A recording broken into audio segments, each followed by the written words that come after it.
Vignana, published in Golden Jubilee special issue of Prabuddha Karnataka, had really attracted my attention. In 1992, his book, In Pursuit of Excellence, A History of Indian Institute of Science, reveals the ins and outs of the role of history in the development of science. When I had the opportunity of working under different projects with Professor G.T. Narayan Rao, Professor Sethu Rao, and Professor J.R. Lakshman Rao, I had the privilege of referring to many of Subbarayappa's works. To such a historical figure, I should say, Om Gurubhyo Namaha. Now, standing on this dais, I'll be failing in my duty if I do not pay homage to the social reformer DVG. He has given a call to awake and arise through Manka and Marula. Under this background, I thought of selecting a topic with little history, science, and society for today's discussion. Roopadarshigalo Prayogadarshigalo. In the beginning, I had only commercial, glamorous advertising models in my mind, along with few scientists who have sacrificed themselves for the cause of welfare of the society. But when the election date was announced, the kind of gimmick and the drama through political heroes and their pseudo-image that is going on at present appears to be still more interesting in all media than the commercial advertisers.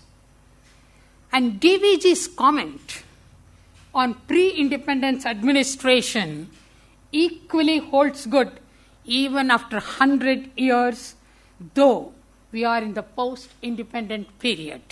Look at that. The comments he gives, how to satisfy the public when there is no royal road to win the confidence and respect. Faith should be the foundation. And as Abraham Lincoln says, you can deceive all the people sometime and some people all the time, but not all the people all the time. History is repeating even today, and not in one part of our life, in every walks of life, the same kind of the repetition is going on. So taking that into account, I just thought of this title, Roopadarshigalo, who are the pseudo-models, and Prayogadarshigalo, that refers to the real or the true models who have sacrificed their life for the sake of welfare of the society. Now in 1917, as a prayer, DVG in his The Karnataka newspaper had made this kind of a prayer. Lord, have mercy on poor pedestrians and shaky cyclists, for our motorists are impatient, our police are incompetent, our municipality is impotent, and our government is indifferent. It's not very different what we are facing today in the post-independent era. It is said, Yatha Raja Tatha Praja is Ramarajya, Yatha Praja Tatha Raja is Praja Rajya. That means Raja and Praja are directly and inversely proportional to each other.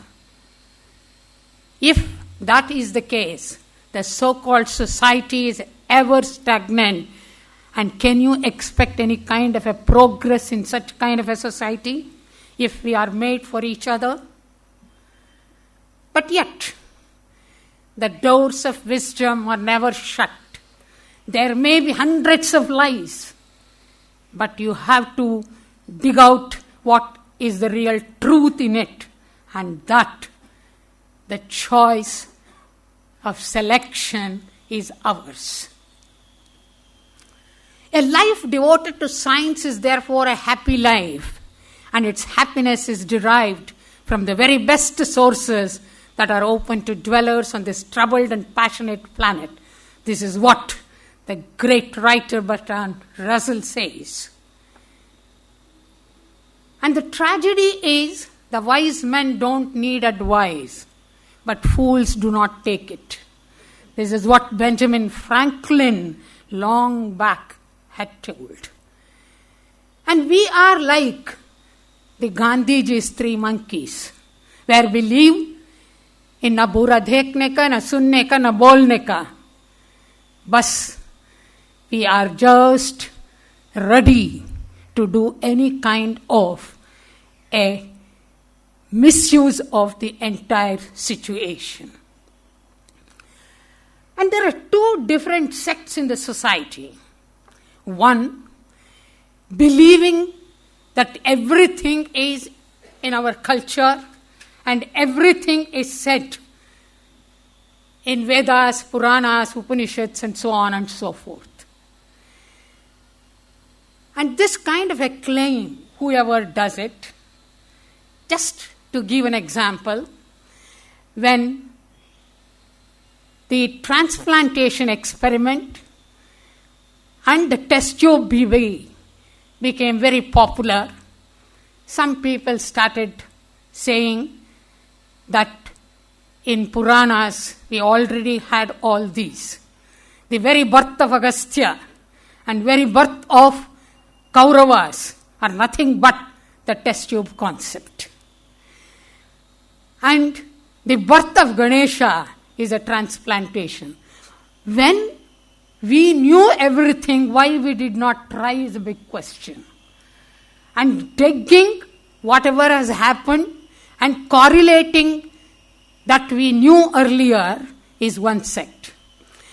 And to give an example, when laptop was introduced, somebody was telling me that it is explained in Shiva Purana.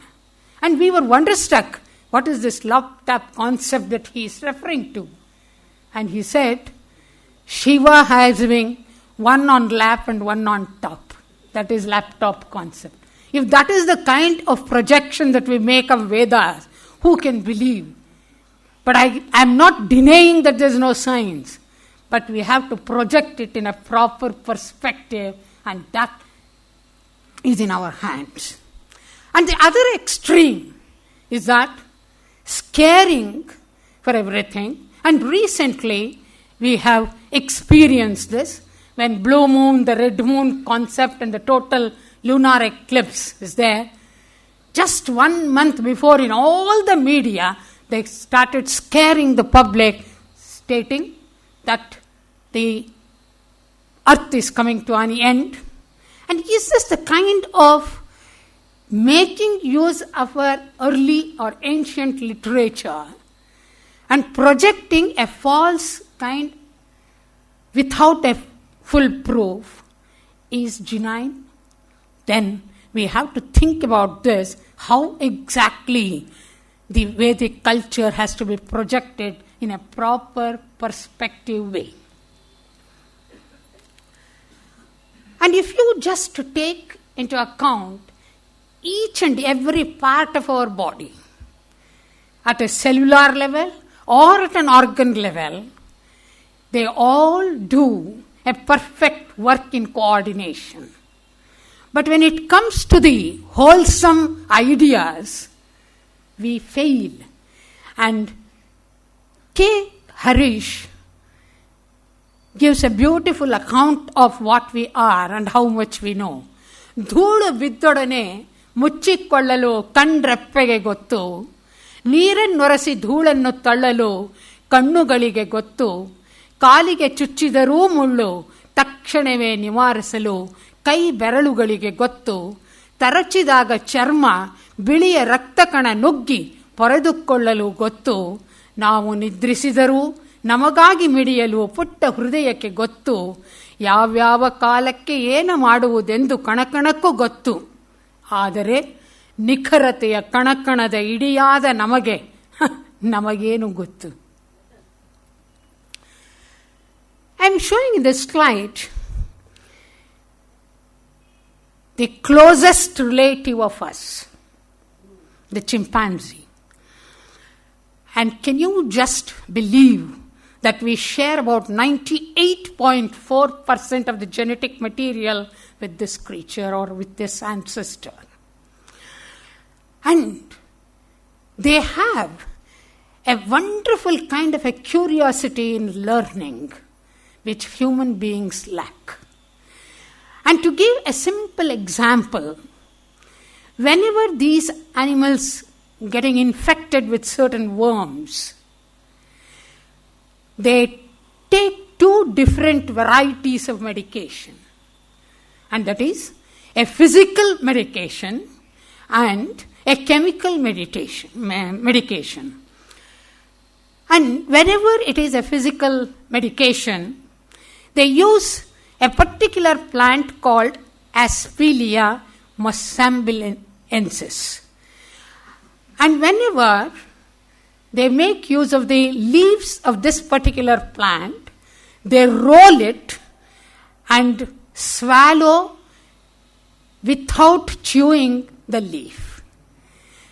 And without any kind of a digestion, they will just throw in the same way the folded leaf whenever they defecate. And the other chemical medication when they take, they use Vernonia antihelminthica, and the twigs they chew and suck the juice, and this will have a chemical effect. And some scientists, when they saw this kind of a medication taken by the chimpanzee, they wanted to know what exactly happens. In Aspelia, when they examined the leaf, under the scanning electron microscope, the rough surface of the leaf had a Velcro effect. And the Velcro effect used to attract the worms to get attached to it and then come out of the intestine. And in the other case, it used to kill the worms and then they used to defecate. And this they have taught on their own. And now I am just comparing the human behavior with the behavior of the wild animals. In this particular slide, I am showing the various organs that we are made up of. And all the organs with reference to the structural detail of it I have given, except for the two systems, the excretory and the reproductive system. All the other systems which I have shown with the figure, they work on their own within our body with the interaction of the external world and the internal world. But look at the excretory system and the reproductive system. To have a toilet culture, it has to be made a national mission. And the kind of advertisements that goes on with the toilet culture compared to any wild animal, can we boast that we are civilized, cultured and sophisticated, standing or sitting on the last rung of the ladder? We have to question. And the reproductive system. Again, it becomes a national mission here. The sex scandal that goes on and the legal issue that is concerned with the reproductive system. And to control our reproductive system, a family planning has to be introduced. Are we better than the other animals? If these two systems, if we cannot just control ourselves, we have to question about it. So, the development mantra that goes on is all a tantra. Common man is always a tantra. If analysis is pavitra, reflection projects Swatantra. And that is where we have to seek. And Shishinala Sharif says, Tailavilladondu jyotiyu untu, Teleyolage ta belagutadava, Nayana hididu nodavva tangi. And that is what is required at present. When money is only the matter, matter turns better. Better results in butter. Butter shales mutter. Matter goes to gutter. Thus, matter solved with butter, between mutter and matter, how anything be better, the end is all bitter. And this is what the whole country is facing. And coming to the daily experience of the misuse of science and fooling the public by the advertisements. Early morning, the first thing what we do is brushing our teeth. Nimma toothpaste alli uppideye? How much of salt they can have in a tube of the toothpaste? And the amount of salt that is present in the toothpaste, does it really do the miracle of the salt? That has to be checked. And I will go into the details later, along with some more salt culture. Here, Taiginta bandhavilla, uppiginta ruchi illa. That's the saying. Okay, if you have put salt into the paste, is it for the taste or is it for the salt effect in your mouth has to be questioned. Uppu tindava neeru kudiyuttane. That means if they take salt, definitely water has to be taken in to spit out. So, are we doing that? Or the salt is enough to do the second effect? We will check.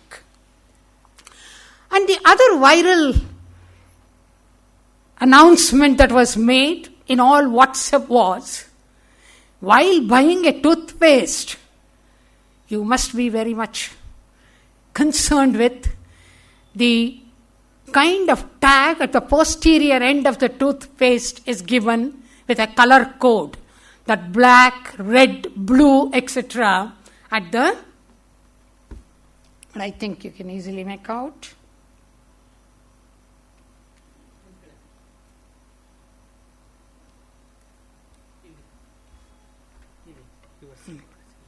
ಅಲ್ಲ ಇದನ್ನು ನೋಡ್ತಾ ಇದ್ದೀನಿ.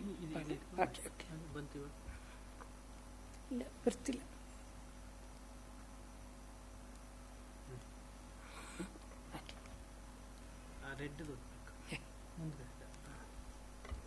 See, these are the markings. And the marking says, if it is blue, it's natural along with some medicine. And if it is green, it is all natural. And if it is red, natural and chemicals. And black, all chemicals. Many of my students came and asked me, is it really true? It's all humbug. It's nothing but, it's a color mark or the eye mark that is meant for the manufacturer who uses a typical kind of a machine for packaging. And the packaging machine can identify only a particular color code in that particular company, and for that they have this kind of a sensor symbol. And it is nothing to do with the composition of the paste, and all the pastes are made up of the same kind of a material.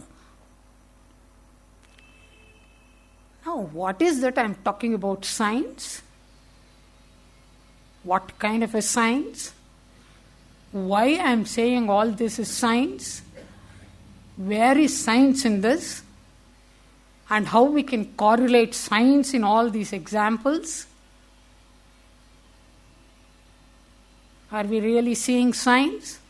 I say it is everywhere.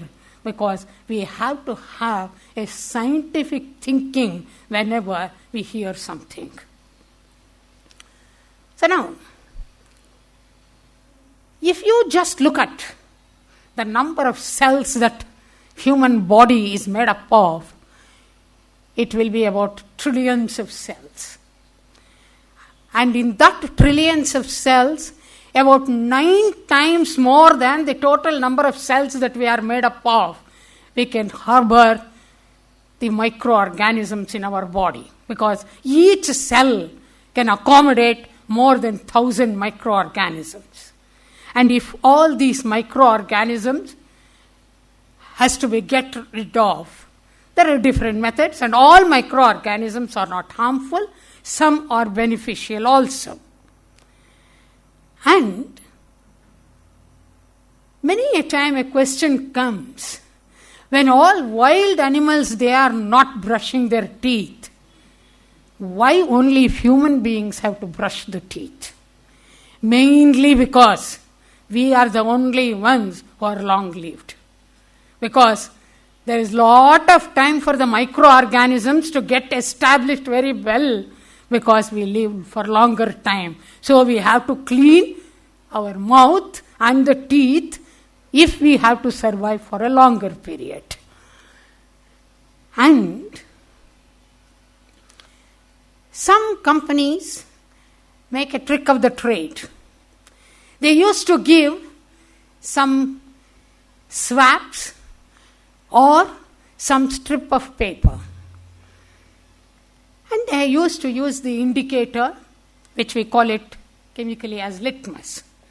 Litmus is an indicator which reacts with a base and an acid medium.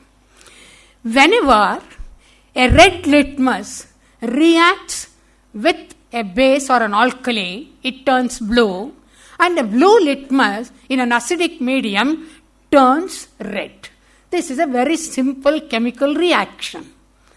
And the company used to provide these, and early morning when you get up, automatically the microorganism that has worked in your mouth would have made your oral cavity alkaline.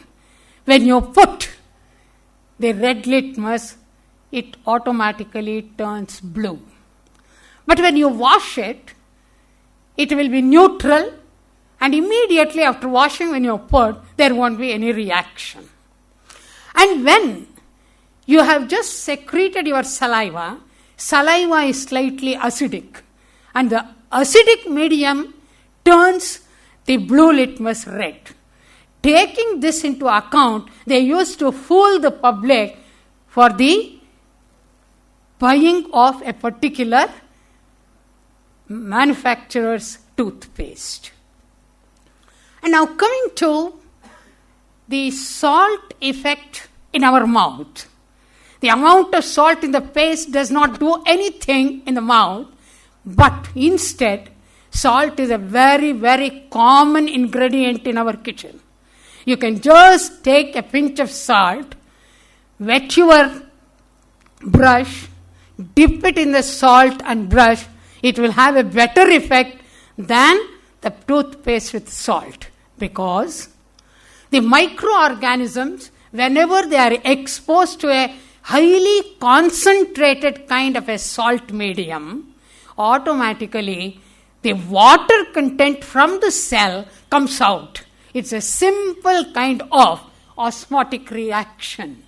The osmotic reaction and the diffusion of the salt will do the miracle, and it is not necessary for the paste to do that, and the amount of salt that is present in the paste do not do the same kind of a reaction as regularly with the salt. And nowadays, the doctors generally advise for gargling with salt water, and that has an effect. The concentrated salt solution, when you gargle, the same kind of a effect you can have for soothing your sore throat. And I said the wild animals does not brush. But when you domesticate the animals, including the elephants. When they are wild, they don't require any brushing. We feed the domesticated creatures with jaggery and the cooked food, etc., etc., and look at the torture that they have to undergo because they have been domesticated. But in nature, there are few animals who do care for cleaning their mouth. But they appoint certain people or some other animals to do the function. See, in the case of crocodile, nobody has the courage to enter into the jaws of the crocodile. Otherwise, it will be a Gajendra Moksha. But a plover bird has the courage to enter into the mouth of the crocodile. It is a mutual kind of a relationship. And crocodile has got a wonderful capacity because its jaw muscle is the strongest in the animal world, which can open its mouth wide for hours together. When it is resting like that, the plover bird, without any restriction, enters into the mouth, cleans whatever the leftover particle of food is there in the mouth, and comes out. And there is no danger for the thing. And the eel, which lives in water or in the sea, appoints a shrimp which enters into the mouth and cleans the mouth. But birds do not have that problem because they are toothless. That means there is some kind of a value even for science if it is properly used. One cannot get fooled all the time. Hi friends, this is Dr. Please listen to I'm this. a cardiologist working at a lot of hospitals in Mumbai. And many people, when I'm giving consultations, they ask me, sir, can you give me one health mantra which is going to be beneficial and I never have any problems in my medical or history or get any problems medically. So I researched a lot and I heard a lot of talks, and I have come to conclusion that if I'm going to tell one thing to you all is to follow three things in your life. If you follow these three things, trust me, you don't have, or very very minimally you will have to go to a doctor. Now those three things, very very carefully my dear friends, please listen to them, and they are connected with only one thing which 70% of your body is made of. And yes, that thing is water. The first thing what I want you all the Indians, all the Bharatiyas to become fit, and I want to learn that everybody of you practices it every day of your life. First thing is, as soon as you get up, drink 1 liter of water. 1 liter of water, doesn't matter even if you don't brush your teeth. Just drink it because the alkalinity of the mouth will help to dissolve those alkaline minerals inside your stomach. Second thing what I want you to do is, after your food, be it lunch, be it dinner or be it breakfast, after 40 minutes of your food, please drink hot water after that. Today in conferences they are trying to tell that the hot water is a dissolvent of many fat solute, many kind of adipose tissues, the fatty content inside the intestines, they get dissolved by these hot water content that you are drinking. And the third thing I would like to tell you is, avoid, the summers are coming, but that does not mean that you drink cold water. Please drink hot water. And the third important thing is, please drink water only when you are sitting. Don't drink standing. Don't drink when you are standing and gulping lot of water, because that will create, in Ayurveda it is called as vata, and lot of your joints will cause trouble. So if I have to give you one mantra, and that is a water mantra, that I would tell you that please follow three things in your life. First thing, early morning, 1 liter of water. Second thing, drinking only while sitting. And the third thing is, after 40 minutes of your food, please drink hot water. Trust me, these three things if you just follow, 99%, not kidding, 90 to 99% of your problems, your health problems will be resolved in your life. Most of the problems are resolved just by doing water therapy. See now, I have just received this in my WhatsApp, and how much of a humbug a doctor can talk, you can see. And what is the secret behind it, we will see. I just took this particular example because drinking water and the amount of water that a human being requires, there is no specification. And our body is something like a built-in machine where you can drink water when it is required. Look at this. There is a water tracker app. You can connect it to your mobile, and the mobile will tell you when you have to drink water. Is it necessary? And look at the way the instructions will be given. At what time you have to drink water. And what was the secret behind? With all this promotion, if you just take the graphic representation of how this soft drink sale came down between 2002 to 2018 with bottled water culture. Gradually the bottled water sale has increased, competing with the soft drinks. That means whoever gives all such kind of an advice is benefited with the water suppliers, water bottle suppliers rather. And as far as the water is considered, it's a universal liquid. And believe it or not, maximum number of research papers have been published with reference to the water, and no conclusion has all been met with so far. And to give you a few, put the water bottle down.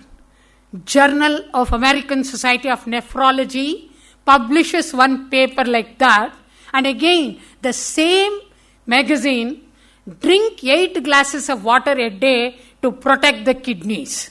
A contradictory kind of an article comes in the same magazine. Then water has no health benefit, says University of Pennsylvania. Water therapy? Nonsense. British Medical Journal says, and it says if you drink too much of water, you have to get up in the midnight to visit to the toilet. And then 8 glasses of water is a myth. The Australian and New Zealand public health pronounces it. Give water to relieve constipation problem in children. Singapore and Hong Kong University. Look at the controversial kind of a statement that is given. In the Daily Mail, you will find ever so many advertisements and advices as far as the drinking of water is considered, because giving advice is the only free thing on this earth. Dehydration can affect ability to think. Drinking water helps to cure migraine. Drink more water to fight the bulge. Can drinking water before meals aid weight loss? Water with meals good for children? All these. You must be knowing who she is. She is O.P. Jaisha, who got the world championship at Beijing, but she failed to get the Olympic medal in Rio. Why? After running for 30 kilometers, she fainted, and for 3 hours she could not recover. And why this happened? See, according to the geographical area and according to the seasons, our behavior of water intake and the outlet of the water, extra water, depends. We do not drink the same amount of water during winter as we drink in summer. Can we just make it a universal law that this is the amount of water a particular person has to consume? In this case, she was given a training which is generally called as acclimatization training at Ooty, which is a cold place. And after taking training at Ooty in a cool environment, without acclimatization, if she goes to Rio, where it's a tropical country, how they can get adjusted? That means, if according to the geographical area, if we don't accommodate ourselves, our behavior, automatically there is a special kind of an effect which is called as hyponatremia, where there will be imbalance of the ions in our body. It is not just drinking more water, but when you sweat, salt loss is also there. So you have to have the electrolytes to compensate with that. Since she was not given a proper treatment, she had to suffer. As a result, in our daily activity, the amount of water that we consume and the amount of water that we outlet is always balanced. And we have a built-in kind of a technique in our body. So if the intake is about 2.8 liters, not just by drinking water, along with the food also you are taking water. And not only just the urine, you let out water from the body, it is also the sweat through which we are eliminating the water content. That means we have different ways and means of outletting the water content and also different ways of consuming the water. As a result, the balancing act is done by our kidney. And when do you feel thirsty? Whenever our body water gets reduced to just 1%, immediately it gives you a signal that you require water and you feel thirsty and you drink. And believe it or not, about 1.3 liters of blood every minute is filtered in your kidney. That means it is about 1,872 liters per day. But all this filtered thing you will not be expelling out. It is only about 1.5 liters of urine that you are expelling. That means 99% of what is filtered is absorbed back. Otherwise, if that would have been the rate, you will be just drinking water and also sticking yourself to the toilet itself. But that's how this mechanism works. See, there are two different types of water present in our body. About 40% of the water in our body is called as a free water, which flows within our body to different organs. And the other 60% is bound water, which will be present within our cells.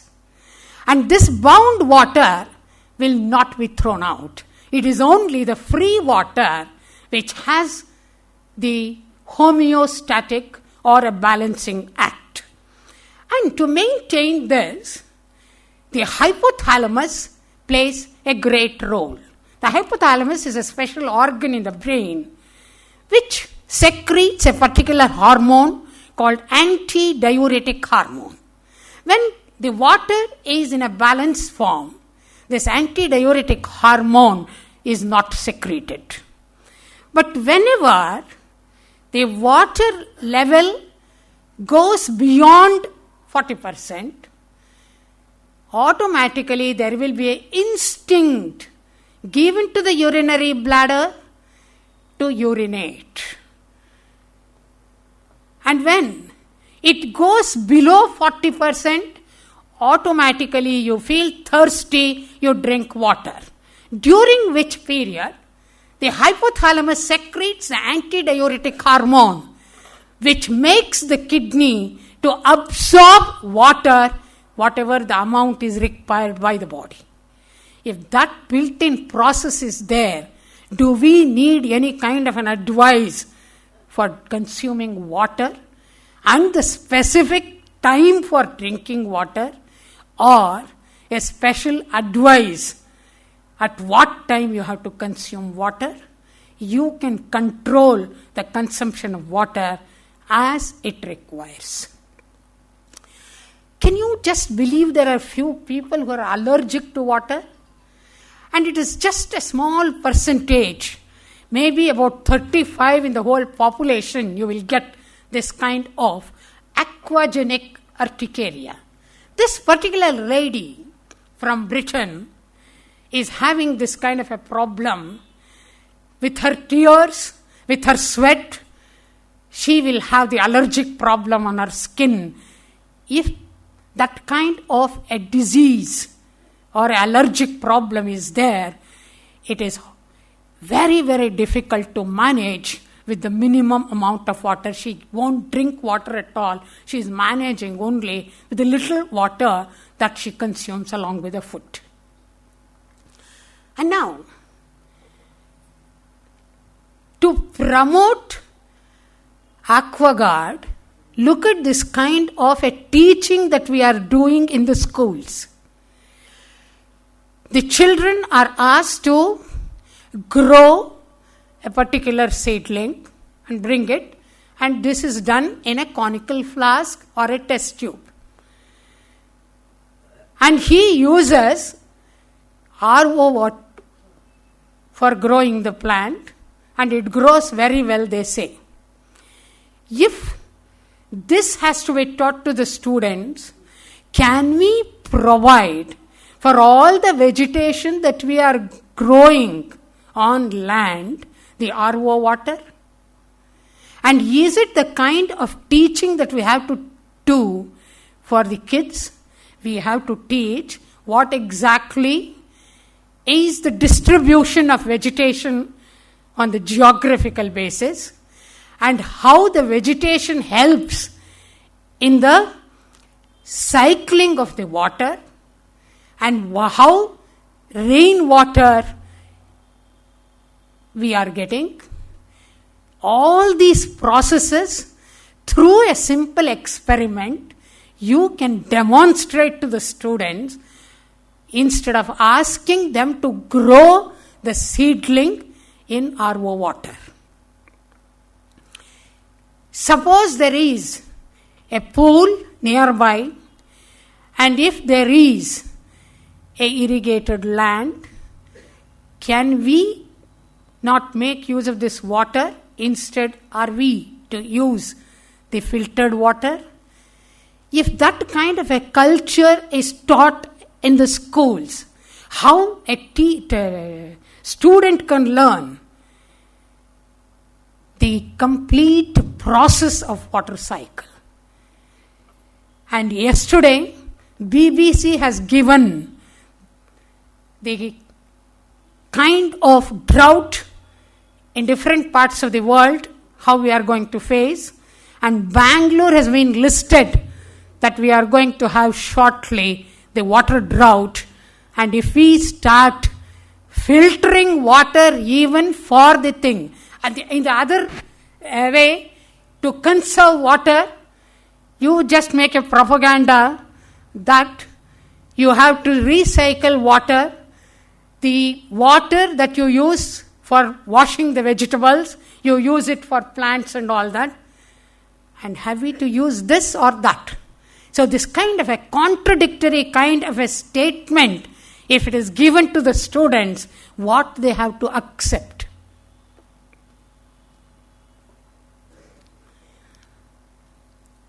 And the plant knows in which kind of a soil they can easily flourish.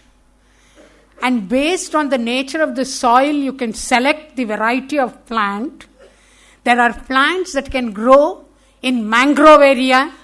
There are plants that can grow in a tropical area. There are plants which can grow in evergreen forest area. So that depends upon the amount of water that they are getting from the soil. And that we cannot replace with our artificial water. And there is a special water tube for supplying to various parts of the body of the plant in the plant system. So the water moves just like a chain, binding one molecule of water with the other, and gets lifted up within the water tube. And it knows how much of the different kinds of ions it has to absorb from the soil. And in 1930s, there were a few advertisements which are really interesting. A soap advertisement which says you can wash your face, you can take bath with the same soap, you can use the same soap for washing your clothes, and also you can wash the dishes. That means it is all in one. And there is a negative approach for the advertisement. World's worst bath soap.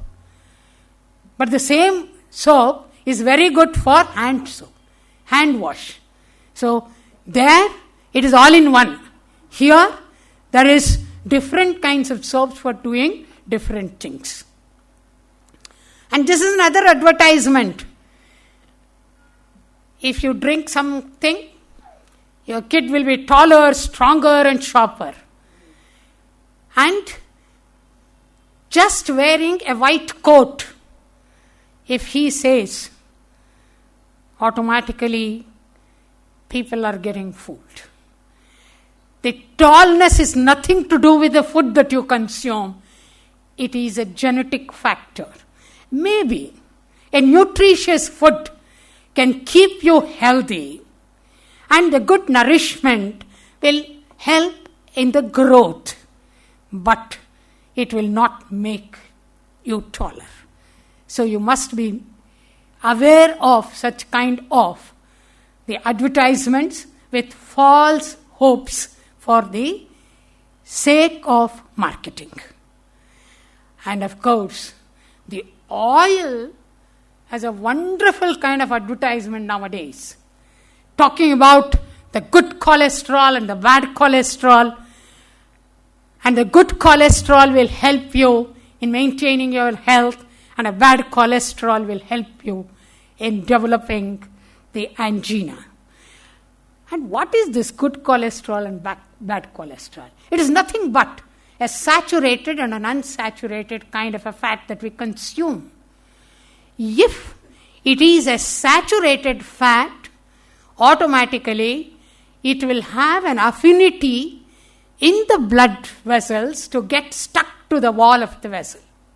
And if it is unsaturated, it has a good chemical reaction wherein it will not allow the binding of certain fat to the wall of the blood vessel. And that is all one should know about this. And almost all vegetable oils which do not solidify at low temperature, if it is liquidish even at lower temperatures, then it is a good fat or advisable, consumable fat. If it is an animal fat, one should be very careful in the consumption.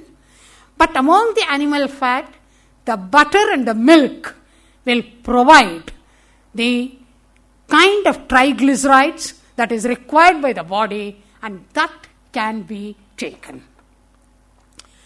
And consumption of the food, there is a distinct pyramid, and what amount of food has to be consumed by a normal individual. It says the energy-rich carbohydrate has to be consumed at a greater percentage compared to the other fats and proteins. And in between, you have to consume the products which can provide you the minerals and the vitamins. That means the fruits and the vegetables.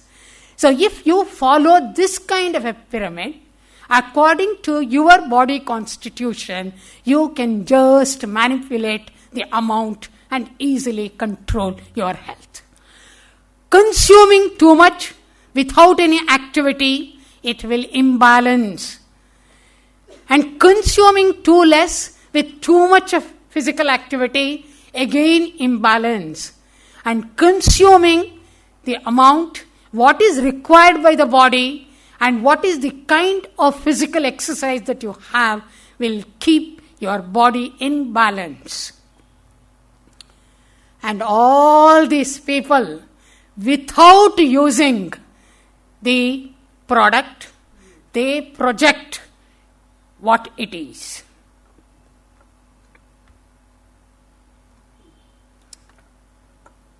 And I call all these are pseudo-metals or the Roopadarshigalo. And now let us see how many scientists have sacrificed. And I just give a small list of it. Joseph Priestley was living in 18th century. You all know that in emergency, oxygen is given in any hospital. And during that period, the name of this gas was not known as oxygen. Without knowing the name of oxygen, Priestley was working on the nature of the gases that is liberated in different experiments. When he was burning mercuric oxide, he saw some gas getting liberated. He wanted to check what that gas was. So he just introduced in a container some rats and allowed the gas into the container, and nothing happened to the rats.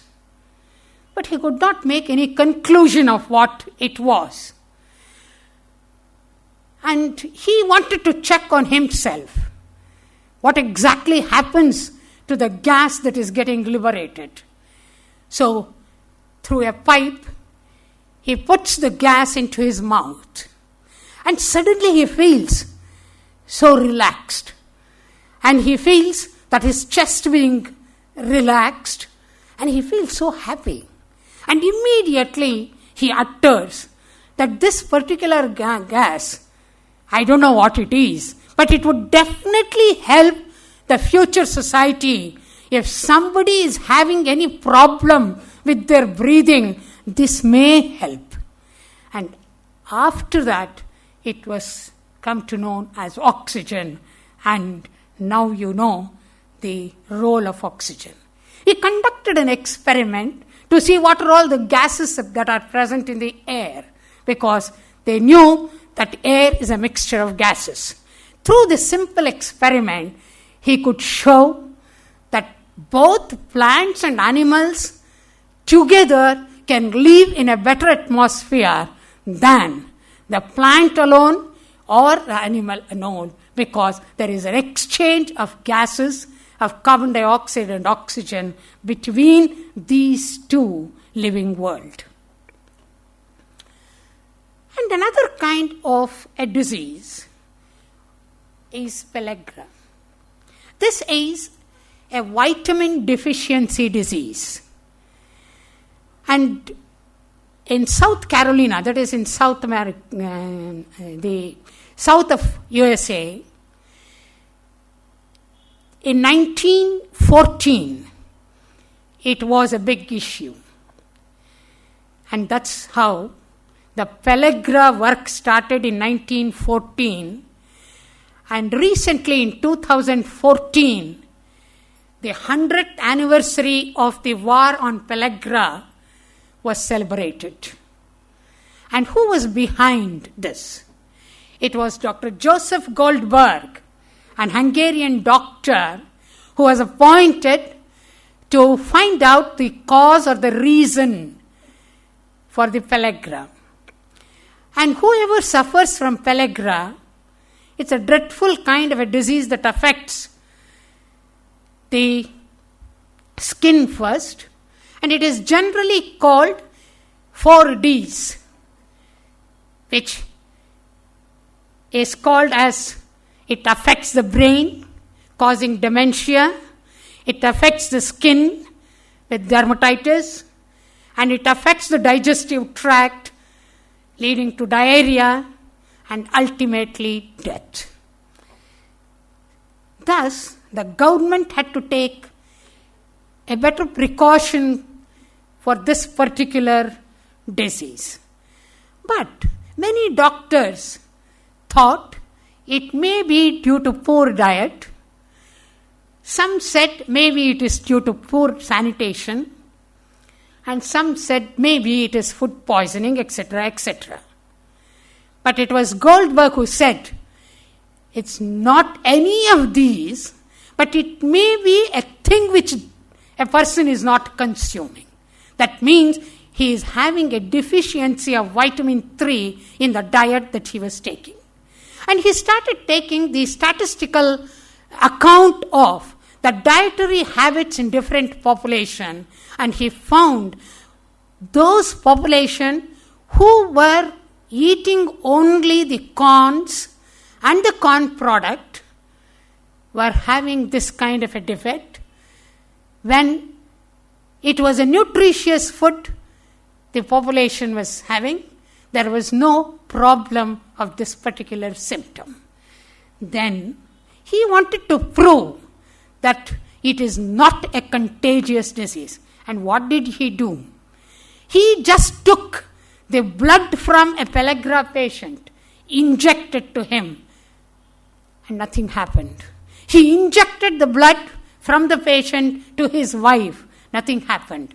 Then he scraped the skin and the scales, he mixed it with the flour and ate in the form of a tablet. Nothing happened. And he started making pellets like that and giving it to the colleagues, his colleagues. And nobody contacted this. And he selected a group of convicts and he gave them only corn food. And they started showing the symptoms. And then he gave a nutritious food wherein they were cured. So he came to the conclusion, at the cost of his health, he could find out the culprit was B3. And now, the other example is Alexander Fleming. In 1945, he received a Nobel Prize. And for what? For his first antibiotic introduction of penicillin. And how did he work on this? One day he was having a terrible cold when he was working in his laboratory. And he had a lot of phlegm and mucus running from his throat and from his nose. And suddenly he thought, let me make use of these phlegm and mucus only for my experiment. He took a petri dish. He put in that his sputum. And then in one corner, he placed the mold, the penicillin, which he was using.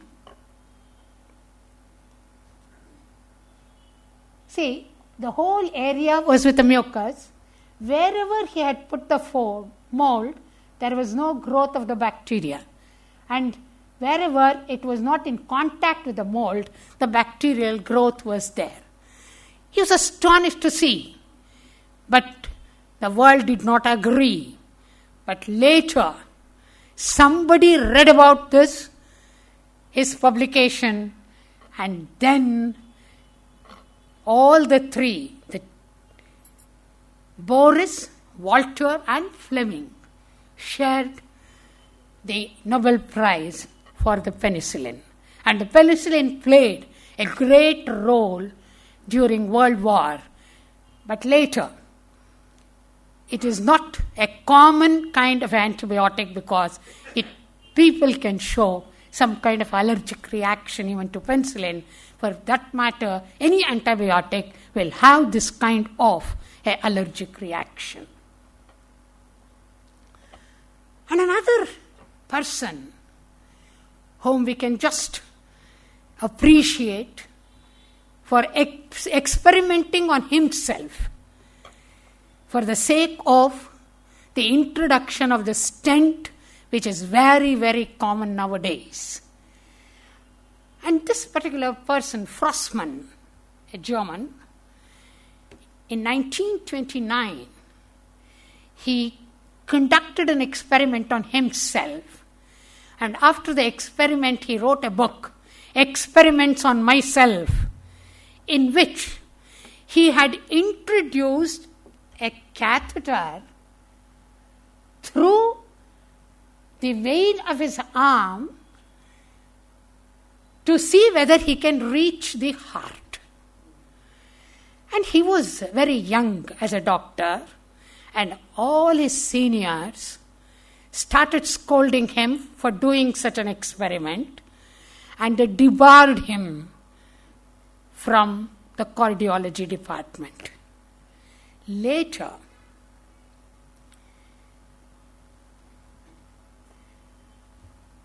the stent technique was used on the same principle of what he had used. And since he was thrown out, he had to change his field from cardiology to urology. And in the angina pectoris, that is, the blocking of the blood vessel, nowadays stent is applied. How the stent culture has come into existence has a wonderful history behind it. It was Stephen Hales in 17th century first made use of a horse to find out how the heart pumps the blood to different vessels. And for that, he just introduced a capillary at the neck region, opening the blood vessel for the horse and introducing that and climbing up and looking at each beat how the blood rises in the tube. And later, catheterization experiment was conducted using different animals, not only horse, goat, dog, horse, and also dogs. Bernard could demonstrate that catheterization is possible. And when Frossman studied about all these, he conducted few experiments on horse, but he was not sure whether the same catheterization can be done in the human beings. But he could not make use of any humans for his experiment. So he sacrificed himself, took local anesthesia with the help of a nurse. He conducts the experiment on himself, takes an X-ray picture and demonstrates that it is possible. And he had to wait for more than 20 years to get the Nobel Prize. And Rosalind Franklin, we call her as the Dark Lady of DNA. And you all know, in 1962, Watson and Crick became very famous for getting the honor of getting the Nobel Prize for demonstrating the structure of the DNA. But it was Rosalind Franklin who really did this work. Exposing her body to the X-ray, making use of the X-ray crystallography technique, she had given the structural details of the DNA. But unfortunately, she dies of cancer at the age of 32. But her colleague, Wilkins, steals whatever she had done, and it is passed on to the Crick and Watson, and all the three share the Nobel Prize. Now, in 2005, Marshall Barry gets a Nobel Prize. And for what? He proved that any kind of a gastrointestinal cancer definitely has the influence of a bacteria, and the bacteria aggravates this cancerous effect. And everybody thought he's a fool to talk about the bacterial influence of on cancer, and they stubbed him. And it was in 1983 he sends his research paper for a medical council which was arranging for a seminar. And the seminar organization receives about 67 research papers, out of which 56 gets accepted and 11 were rejected, and out of the 11, his paper was also there. When that was rejected, again he says, it is the Helicobacter pylori which is the cause for the gastroenteritis. But everybody says it is not so. And when he gets frustrated, at the age of 32, he takes the bacteria from a patient, cultures it in his laboratory, and drinks it.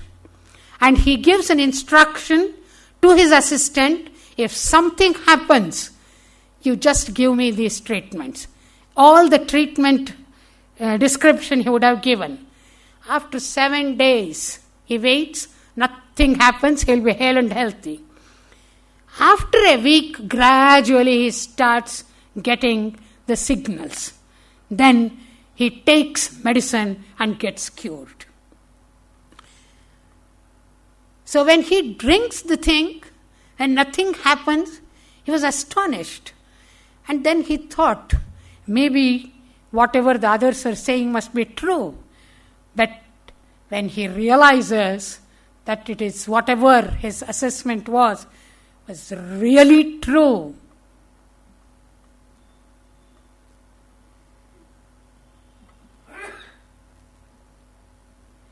then the National Institute of Health recognizes his works and invites him to give or deliver the details of his result. And for that, in 2005, it was proved in 1994. He had to wait for another 10 years to get the Nobel Prize. And finally, 2021, we call it a century of genetics. And we appreciate Gregor Johann Mendel as the father of genetics. But when he did the research on genetics, nobody appreciated. And he was actually not even recognized by the scientific world, thinking that he was a monk to do any research work. And only 16 years after his death, the real truth about the genetics was revealed, and he never bothered. And he was also a poet, which nobody knew, and his poem shows what his kind of an expression when he got frustrated with the work that he had done and not being recognized. He says, "Wherefore was man created? created man also for some definite reason. Assuredly, the capacities of the mind prove that for it a lofty aim is reserved, but unfading are the laurels of him who earnestly and zealously strives to cultivate his mind, who with the full light of his understanding seeks and finds the mysterious depth of knowledge of him in whose development the germ of glorious discovery implants itself. So there are few people who are inborn with certain kind of intentions to do on this earth. And that kind of the group, whether they get recognized or not, silently they work. But those who are having a false kind of a posture, they flourish without having true modeling of their work. And what is the end result of it? If we have to analyze, just like honeybees, we have to collect the information from various sources. And you have to open your eyes and not just close whenever you have to find the real truth out of it. Thank you.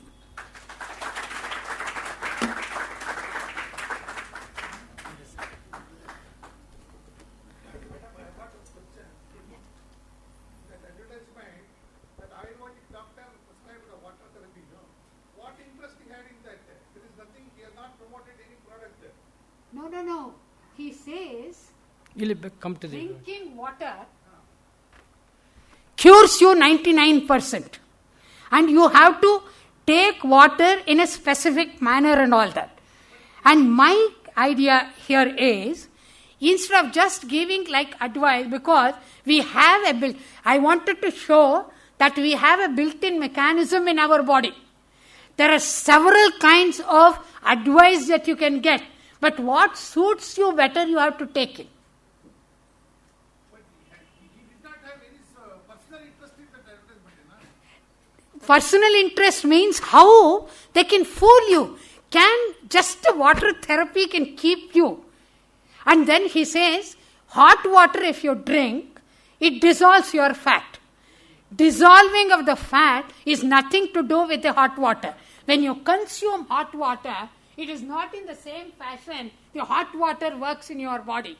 Whenever you drink, whatever the temperature that you have taken inside, it gets adjusted to your body temperature.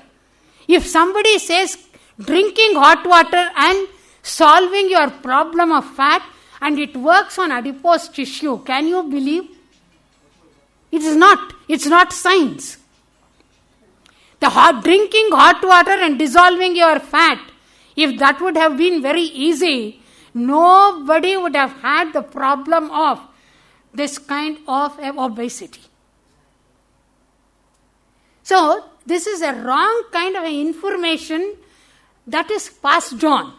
And being a doctor, he cannot drink water and you just reduce your adipose tissue. Since I received it recently, and many people started calling me and asking, hey, if that kind of a simple treatment is there, why people are suffering from that? Obesity can be easily cured. Is it possible? What interest he had, madam, by giving I don't know. It is just what's evident they have given. So since it was quite interesting, I took that as a sample. As a sample, how a public can be fooled. Is it not? Don't you agree? It's just a sample that I have given. Like this, I can give you hundreds of samples.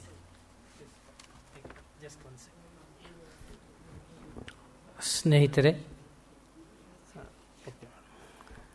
ಇದುವರೆಗೂ ಬಹಳ ಉದ್ಬೋಧಕವಾದಂತಹ ಉಪನ್ಯಾಸವನ್ನು, ಚಿಂತನೆಯನ್ನು ಹಂಚಿಕೊಂಡಿದ್ದಾರೆ doctor N.S.Leela ಅವರು.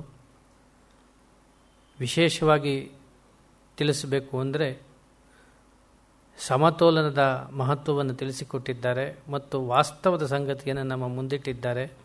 ಕೇವಲ ತೋರಿಕೆಗಾಗಿ ಬರುವ ಜಾಹೀರಾತುಗಳಿಂದ ಆರೋಗ್ಯ ಸಿದ್ಧಿಯಾಗಲಿ ಅಥವಾ ವಿಜ್ಞಾನದ ಪ್ರಗತಿಯಾಗಲಿ ಆಗುವುದಿಲ್ಲ.